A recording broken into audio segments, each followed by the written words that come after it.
शूर्पणखा नाम की रावण की एक बहन थी जो नागिन के समान भयानक और दुष्ट हृदय की थी। एक बार वह पंचवटी में गई और दोनों राजकुमारों को देखकर विकल हो गई। काकभूषुंड जी कहते हैं, हे गरुड़ जी, शूर्पणखा जैसी राक्षसी, धर्म ज्ञान शून्य, कामांध स्त्री, मनोहर पुरुष को देखकर चाहे वो भाई, पिता, पुत्र ही हो, विकल हो ही जाती है और मन को रोक नहीं सकती। जैसे सूर्यकांत मणि सूर्य को देखकर द्रवित हो जाती है।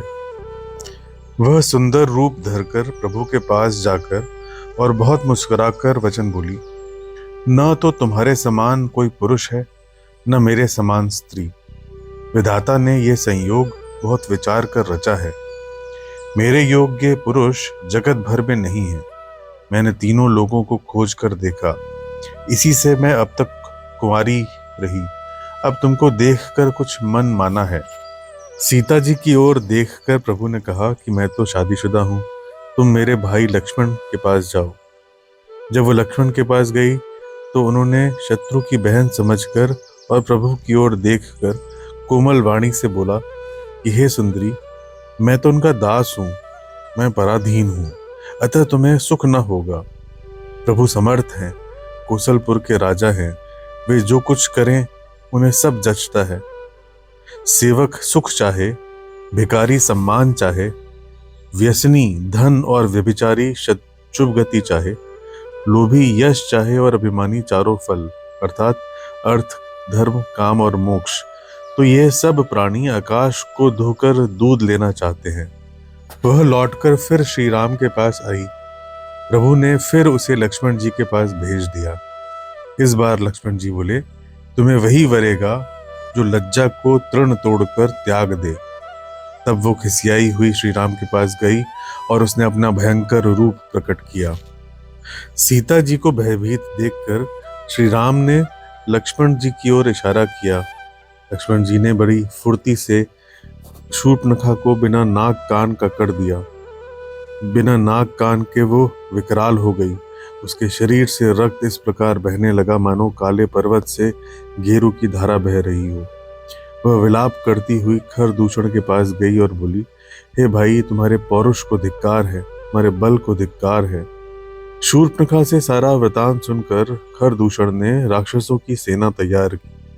राक्षस समूह झुंड के झुंड दौड़े, मानो पंखधारी काजल के पर्वतों का झुंड हो। वे अनेकों प्रकार की सवारियों पर चढ़े हुए तथा अनेकों आकार के हैं। वे अपार हैं और अनेकों प्रकार के असंख्य भयानक हथियार धारण किए हुए हैं। उन्होंने नाक कान कटी हुई अमंगल रूपिणी शूर्पणखा को आगे कर लिया। अनगिनत भयंकर अपशकुन हो रहे हैं, परंतु मृत्यु के वश होने के कारण वे सब के सब उनको कुछ गिनते नहीं। गरजते हैं, ललकारते हैं और आकाश में उड़ते हैं। सेना देखकर योद्धा लोग बहुत ही हर्षित होते हैं। कोई कहता है, दोनों भाइयों को जीता ही पकड़ लो, पकड़कर मार डालो और स्त्री को छीन लो। आकाश मंडल धूल से भर गया। तब श्री राम ने लक्ष्मण जी को बुलाकर कहा, राक्षसों की भयानक सेना आ गई है। जानकी जी को लेकर तुम पर्वत की कंदरा में चले जाओ, सावधान रहना। प्रभु श्री राम के वचन सुनकर लक्ष्मण जी ने हाथ में धनुष बाण लिए और श्री सीता सहित चले। शत्रुओं की सेना समीप चली आई है, यह देखकर श्री राम जी ने हंसकर कठिन धनुष चढ़ाया। कठिन धनुष चढ़ाकर सिर पर जटा का जूड़ा बांधते हुए प्रभु कैसे शोभित हो रहे हैं, जैसे मरकत मणि के पर्वत पर करोड़ों बिजलियों से दो सांप लड़ रहे हों। कमर में तरकस कसकर, विशाल भुजाओं में धनुष लेकर और बाण सुधार कर प्रभु राक्षसों की ओर देख रहे हैं। मानो मतवाले हाथियों के समूह को आता देखकर सिंह उनकी ओर ताक रहा हो। पकड़ो पकड़ो पुकारते हुए राक्षस योद्धा बड़ी तेजी से दौड़े और उन्होंने श्री राम को चारों ओर से घेर लिया। जैसे बाल सूर्य को अकेला देखकर मंदेह नामक दैत्य घेर लेते हैं। प्रभु को देखकर राक्षसों की सेना थकित रह गई। वे उन पर बाण नहीं छोड़ सके। मंत्री को बुलाकर खरदूषण ने कहा, यह राजकुमार कोई मनुष्यों के भूषण है। जितने भी नाग, असुर, देवता, मनुष्य और मुनि हैं, उनमें हमने न जाने कितने ही देखे, जीते और मार डाले, पर हमसे जीवन भर में ऐसा सुंदरता कहीं नहीं देखी गई। यद्यपि इन्होंने हमारी बहन को कुरूप कर दिया, फिर भी ये अनुपम पुरुष वध करने योग्य नहीं है। छिपाई हुई अपनी स्त्री हमें तुरंत दे दो और दोनों भाई जीते जी घर लौट जाओ। मेरा ये कथन तुम लोग जाओ और राम को सुनाओ और उसका उत्तर शीघ्र लेकर आओ। दूतों ने जाकर यह संदेश श्री राम से कहा। उसे सुनते ही श्री राम मुस्कुरा कर बोले, हम क्षत्रिय हैं, वन में शिकार करते हैं और तुम्हारे सरीखे दुष्ट पशुओं को तो ढूंढते ही फिरते हैं। हम बलवान शत्रु को देखकर डरते नहीं, एक बार तो हम काल से भी भिड़ सकते हैं। यद्यपि हम मनुष्य हैं, परंतु दैत्य कुल का नाश करने वाले और मुनियों की रक्षा करने वाले हैं। हम बालक हैं, परंतु हैं दुष्टों को दंड देने वाले। यदि बल ना हो तो घर लौट जाओ। संग्राम में पीठ दिखाने वाले किसी को मैं मारता नहीं। रण में चढ़ आकर कपट चतुराई करना और शत्रु पर कृपा करना तो बड़ी कायरता है। दूतों ने लौटकर सब बातें खरदूषण को सुनाई और उनका हृदय ये सुनकर अत्यंत जल उठा। तब उन्होंने कहा, पकड़ लो। भयानक राक्षस योद्धा बाण, धनुष, तोमर, शूल, कृपाण, परिधि और फरसा धारण किए हुए दौड़ पर पड़े। प्रभु श्री राम ने पहले धनुष का बड़ा कठोर और घोर भयानक टंकार किया, जिसे सुनकर राक्षस बहरे और व्याकुल हो गए। उस समय उन्हें कुछ भी होश न रहा। वे शत्रु को बलवान जानकर सावधान होकर दौड़े और श्री राम के ऊपर बहुत प्रकार के अस्त्र शस्त्र बरसाने लगे। श्री राम ने उनके हथियारों को तिनके के समान टुकड़े टुकड़े कर डाला, फिर धनुष को कान तक तान कर अपने तीर छोड़े। भयानक बाण ऐसे चले मानो फुफकारते हुए बहुत सर्प चले जा रहे हों। श्री राम ने संग्राम में क्रुद्ध होकर अत्यंत तीक्ष्ण बाण छोड़े। वे बाण देखकर राक्षस वीर पीठ दिखाकर भाग चले। तब खर, दूषण और त्रिशरा तीनों भाई क्रुद्ध होकर बोले, जो रण से भाग कर जाएगा उसका हम अपने हाथों से वध करेंगे। तब मन में मरना ठान कर भागते हुए राक्षस लौट पड़े और सामने होकर वे अनेकों प्रकार के हथियारों से श्री राम पर प्रहार करने लगे। शत्रु को अत्यंत कुपित जानकर प्रभु ने धनुष पर बाण चढ़ाकर बहुत से बाण छोड़े, जिससे भयानक राक्षस कटने लगे। उनकी छाती, सिर, भुजा, हाथ और पैर जहां तहां पृथ्वी पर गिरने लगे। बाण लगते ही वे हाथी की तरह चिंगाड़ते हैं। उनके पहाड़ के समान धड़ कट कट कर गिर रहे हैं। योद्धाओं के शरीर कटकर सैकड़ों टुकड़े हो जाते हैं। वे फिर माया करके उठ खड़े होते हैं। आकाश में बहुत सी भुजाएं और सर उड़ रहे हैं तथा बिना सिर के धड़ दौड़ रहे हैं। चील, कौवे आदि पक्षी और सियार कठोर और भयंकर कटकट शब्द कर रहे हैं। सियार कटकटाते हैं, भूत प्रेत और पिशाच खोपड़ियां बटोर रहे हैं। वीर वैताल खोपड़ियों पर ताल दे रहे हैं और योगिनियां नाच रही हैं। श्री राम के प्रचंड बाण योद्धाओं के वक्ष, थल, भुजा और सिरों के टुकड़े टुकड़े कर डालते हैं। उनके धड़ जहां तहां गिर पड़ते हैं, फिर उठते और लड़ते हैं और पकड़ो पकड़ो का भयंकर शब्द करते हैं। अंतड़ियों के एक छोर से पकड़कर गीध उड़ते हैं और उन्हीं का दूसरा छोर हाथ से पकड़कर पिशाच दौड़ते हैं। ऐसा मालूम होता है मानो संग्राम रूपी नगर के निवासी बहुत से बालक पतंग उड़ा रहे हों। अनेकों योद्धा मारे गए और पछाड़े गए। बहुत से जिनके हृदय विदीर्ण हो रहे हैं, पड़े कराह रहे हैं। मानो अपनी सेना को व्याकुल देखकर त्रिशरा और खरदूषण आदि योद्धा श्री राम की ओर मुड़े। अनगिनत राक्षस क्रोध करके बाण, शक्ति, तोमर, फरसा, शूल और कृपाण एक ही बार में श्री राम पर छोड़ने लगे। प्रभु ने पल भर में शत्रुओं के बाणों को काट कर ललकार कर उन पर बाण छोड़े। सब राक्षस सेनापतियों के हृदय में 10-10 बाण मारे। योद्धा पृथ्वी पर गिर पड़ते हैं, फिर उठकर भिड़ते हैं, मरते नहीं, बहुत प्रकार की अतिशय माया रचते हैं। देवता यह देखकर डरते हैं कि प्रेत 14,000 हैं और अयोध्यानाथ श्री राम अकेले हैं। देवता और मुनियों को भयभीत देखकर माया के स्वामी प्रभु ने एक बड़ा कौतुक किया जिससे शत्रुओं की सारी सेना एक दूसरे को राम रूप में देखने लगी और आपस में ही युद्ध करके लड़ मरी। सब यही राम है, इसे मारो। इस प्रकार राम राम कहकर शरीर छोड़ते हैं और निर्वाण पद पाते हैं। कृपा निधान श्री राम जी ने यह उपाय करके क्षण भर में शत्रुओं को मार डाला। देवता हर्षित होकर फूल बरसाते हैं, आकाश में नगाड़े बज रहे हैं। फिर वे स्तुति करके अपने अपने विमानों पर सुशोभित होकर चले गए। जब श्री राम ने युद्ध में शत्रुओं को जीत लिया तथा देवता, मनुष्य और मुनि सबके भय नष्ट हो गए, तब लक्ष्मण जी सीता जी को ले आए। चरणों में पड़ते हुए उनको प्रभु ने प्रसन्नता पूर्वक उठाकर हृदय से लगा लिया। सीता जी श्री राम के श्याम और कोमल शरीर को परम प्रेम के साथ देख रही हैं, नेत्र आघाते नहीं हैं। इस प्रकार पंचवटी में बसकर श्री राम ने देवताओं और मुनियों को सुख देने वाले चरित्र किए। खर दूषण का विध्वंस देखकर शूर्पणखा ने जाकर रावण को भड़काया। वह बड़ा क्रोध करके वचन बोली, तूने देश और खजाने की सुध ही भुला दी। शराब पी लेता है और दिन रात पड़ा सोता रहता है। तुझे खबर नहीं है कि शत्रु तेरे सिर पर खड़ा है।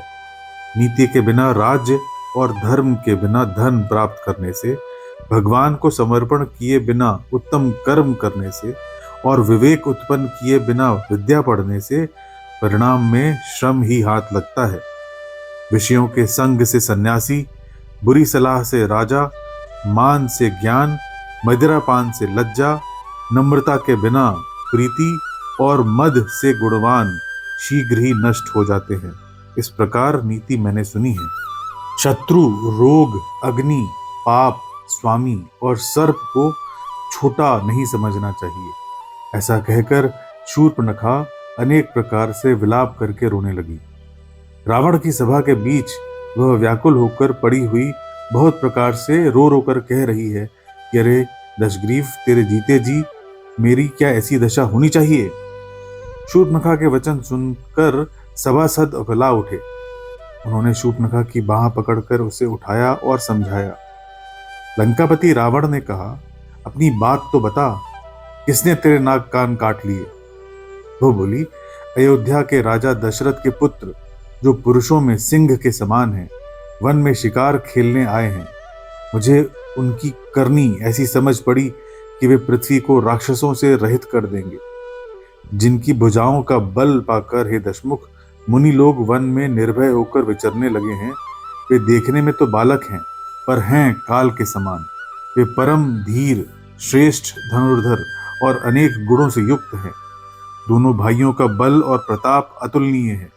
वे दुष्टों के वध करने में लगे हैं और देवता तथा मुनियों को सुख देने वाले हैं। वे शोभा के धाम हैं। राम ऐसा उनका नाम है। उनके साथ एक तरुणी सुंदरी स्त्री है। विधाता ने उस स्त्री को ऐसी रूप की राशि बनाया है कि 100 करोड़ रति उस पर न्यौछावर है। उन्हीं के छोटे भाई ने मेरे नाक कान काट डाले। मैं तेरी बहन हूँ, ये सुनकर वे मेरी हंसी करने लगे। मेरी पुकार सुनकर खर दूषण सहायता करने आए, पर उन्होंने क्षण भर में सारी सेना को मार डाला। खर दूषण और त्रिशरा का वध सुनकर रावण के सारे अंग जल उठे। उसने शूर्पणखा को समझाकर बहुत प्रकार से अपने बल का बखान किया, किंतु मन में वह अत्यंत चिंतावश होकर अपने महल में गया। उसे रात भर नींद नहीं आई। वो मन ही मन विचार करने लगा, देवता, मनुष्य, असुर, नाग और पक्षियों में ऐसा कोई नहीं जो मेरे सेवक को भी पा सके। खर दूषण तो मेरे ही समान बलवान थे, उन्हें भगवान के सिवा और कौन मार सकता है। देवताओं को आनंद देने वाले और पृथ्वी का भार हरण करने वाले भगवान ने ही यदि अवतार लिया है, तो मैं जाकर उनसे हठ पूर्वक वैर करूंगा और प्रभु के बाण से प्राण छोड़कर भवसागर तर जाऊंगा। इस तामस शरीर से भजन तो होगा नहीं, अतएव मन, वचन और कर्म से ही ये दृढ़ निश्चय है। और यदि वे मनुष्य रूप कोई राजकुमार होंगे तो उन दोनों को रण में जीतकर उनकी स्त्री को हर लूंगा। यूं विचार कर रावण रथ पर चढ़कर अकेला ही वहां चला जहां समुद्र के तट पर मारीच रहता था। शिवजी कहते हैं, हे पार्वती, यहाँ श्री राम ने जैसी युक्ति रची वह सुंदर कथा सुनो। लक्ष्मण जी जब कंदमूल फल लेने के लिए वन में गए, तब अकेले में श्री राम हंसकर जानकी जी से बोले, हे प्रिय, हे सुंदर पतिव्रत, धर्म का पालन करने वाली सुशीले, मैं अब कुछ मनोहर मनुष्य लीला करूंगा। इसलिए जब तक मैं राक्षसों का नाश करूं, तब तक तुम अग्नि में निवास करो। श्री राम ने ज्यों ही सब समझाकर कहा, त्यों ही सीता जी प्रभु के चरणों को हृदय में धरकर अग्नि में समा गईं। सीता जी ने अपनी ही छाया मूर्ति वहां रख दी, जो उनके जैसी ही शील, स्वभाव और रूप वाली तथा वैसी ही विनम्र थी। भगवान ने जो कुछ लीला रची, इस रहस्य को लक्ष्मण जी ने भी नहीं जाना। स्वार्थ परायण और नीच रावण वहां गया जहां मारीच था, और उसको सिर नवाया। नीच का झुकना भी अत्यंत दुखदाई होता है, जैसे धनुष, सांप और बिल्ली का झुकना।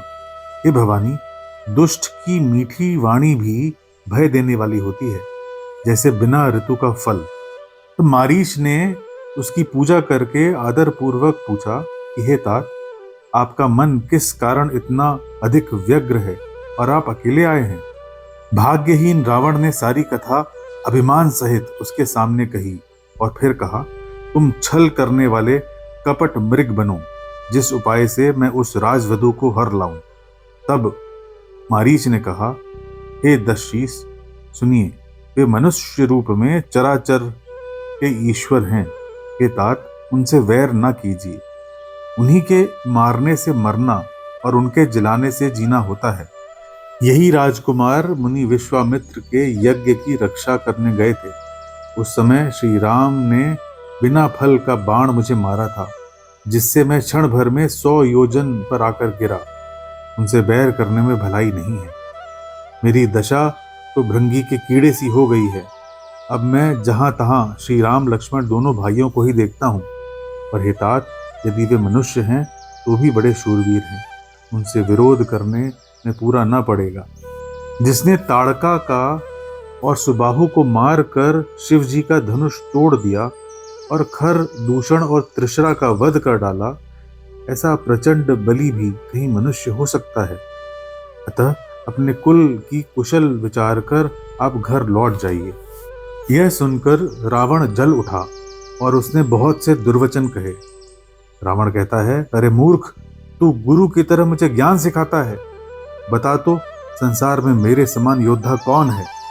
तब मारीच ने हृदय में अनुमान किया कि शस्त्रधारी, भेद जानने वाला, समर्थ स्वामी, मूर्ख, धनवान, वैद्य, भाट, कवि और रसोइया, इन 9 व्यक्तियों से विरोध करने में कल्याण नहीं होता। जब मारीच ने दोनों प्रकार से अपना मरण देखा, तब उसने श्री राम की शरण जाने में ही अपना कल्याण समझा। उसने सोचा कि ना करते ही ये अभागा मुझे मार डालेगा, फिर श्री राम के बाण लगने से ही मैं क्यों न मरूं। हृदय में ऐसा समझकर वह रावण के साथ चला। श्री राम के चरणों में उसका अखंड प्रेम है। उसके मन में इस बात का अत्यंत हर्ष है कि आज मैं अपने परम स्नेही श्री राम को देखूंगा। किंतु उसने यह हर्ष रावण के सामने जाहिर नहीं किया। वह मन ही मन सोचने लगा कि अपने परम प्रियतम को देखकर नेत्रों को सफल करके सुख पाऊंगा। जानकी जी सहित राम और लक्ष्मण के चरणों में मन लगाऊंगा, जिनका क्रोध भी मोक्ष देने वाला है और जिनकी भक्ति उन अवश्य को भी वश में करने वाली है। वे ही आनंद के समुद्र श्रीहरि अपने हाथों से बाण संधान कर मेरा वध करेंगे। धनुष बाण धारण किए मेरे पीछे पीछे पृथ्वी पर दौड़ते हुए प्रभु को मैं फिर फिर कर देखूंगा। मेरे समान धन्य दूसरा कोई नहीं है। जब रावण उस वन के निकट पहुंचा, तब मारीच कपट मृग बन गया। वह अत्यंत ही विचित्र था, कुछ वर्णन नहीं किया जा सकता। सोने का शरीर मणियों से जड़कर बनाया था। सीता जी ने उस परम सुंदर हिरण को देखा, जिसके अंग अंग की छटा अत्यंत मनोहर थी। वे कहने लगी, हे देव, हे कृपालु रघुवीर, इस मृग की छाल बहुत ही सुंदर है। जानकी जी ने कहा कि हे प्रभु, इसको मारकर इसका चर्म ला दीजिए। तब श्री राम सब कारण जानते हुए भी देवताओं का कार्य करने के लिए हर्षित होकर उठे। हिरण को देखकर श्री राम ने कमर में फेंटा बांधा और हाथ में धनुष लेकर उस पर सुंदर बाण चढ़ाया।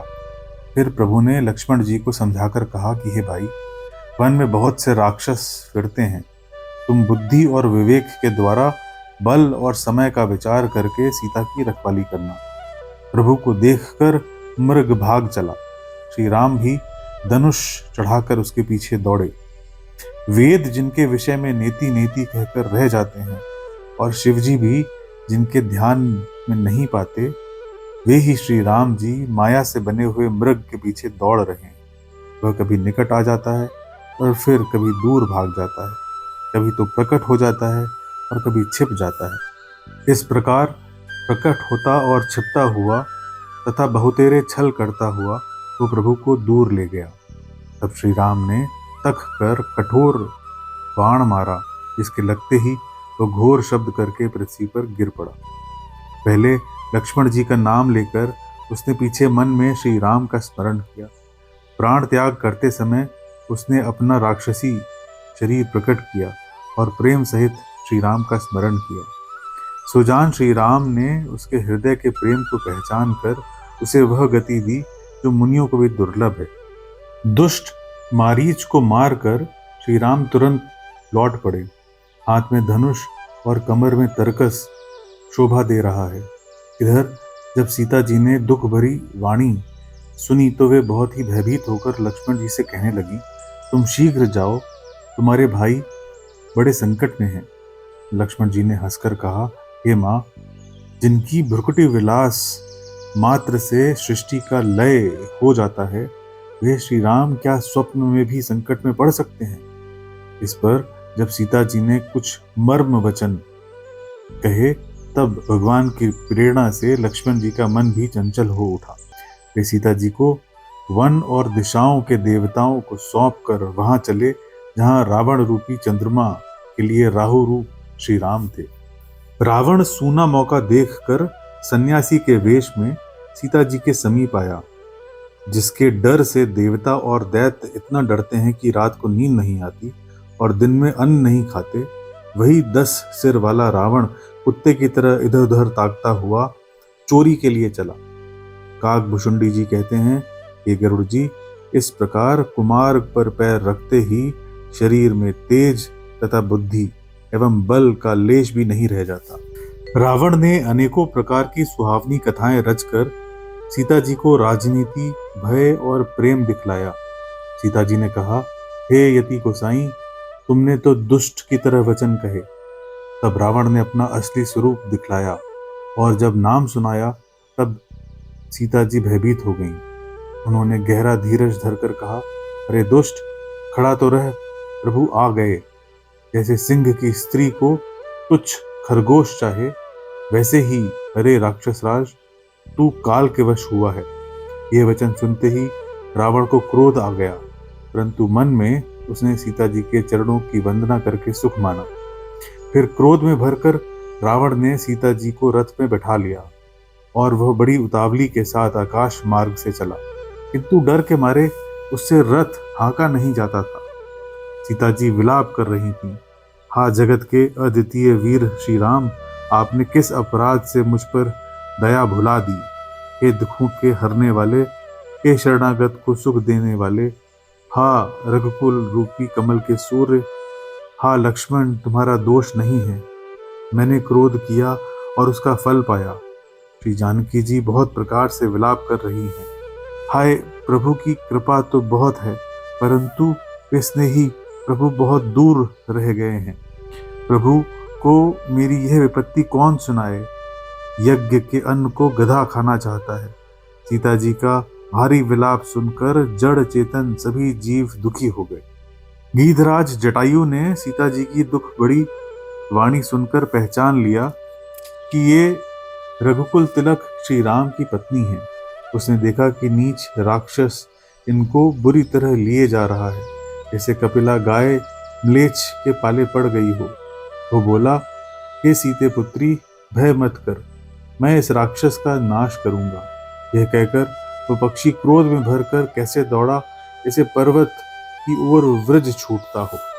उसने ललकार कर कहा, रे दुष्ट, खड़ा क्यों नहीं होता? निडर होकर चल दिया, मुझे तूने नहीं जाना? उसको यमराज के समान आता हुआ देखकर रावण घूम कर मन में अनुमान करने लगा, यह या तो मैनाक पर्वत है या पक्षियों का स्वामी गरुड़। पर वह गरुड़ तो अपने स्वामी विष्णु सहित मेरे बल को जानता है।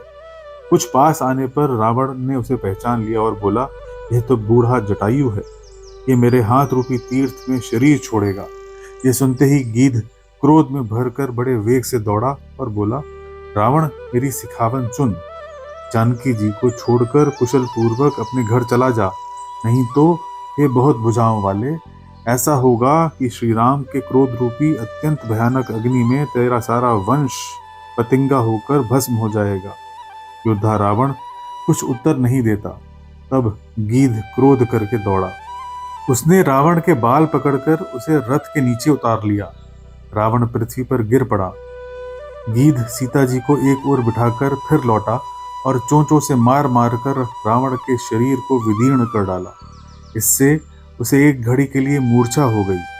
तब खिसियाए हुए रावण ने क्रोध युक्त होकर अत्यंत भयानक कटार निकाली और उससे जटायु के पंख काट डाले।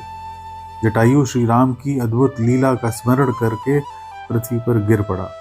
सीता जी को फिर रथ पर चढ़ाकर रावण बड़ी उतावली के साथ चला। उसे भय कम न था। सीता जी आकाश में विलाप करती हुई जा रही थीं, मानो व्याध के वश में पड़ी हुई कोई भयभीत हिरनी हो। पर्वत पर बैठे हुए बंदरों को देखकर सीता जी ने हरि नाम लेकर वस्त्र डाल दिया। इस प्रकार वह सीता जी को ले गया और उन्हें अशोक वन में जा रखा। सीता जी को बहुत प्रकार से भय और प्रीति दिखलाकर जब वह दुष्ट हार गया, तब उन्हें यत्न करा के अशोक वृक्ष के नीचे रख दिया।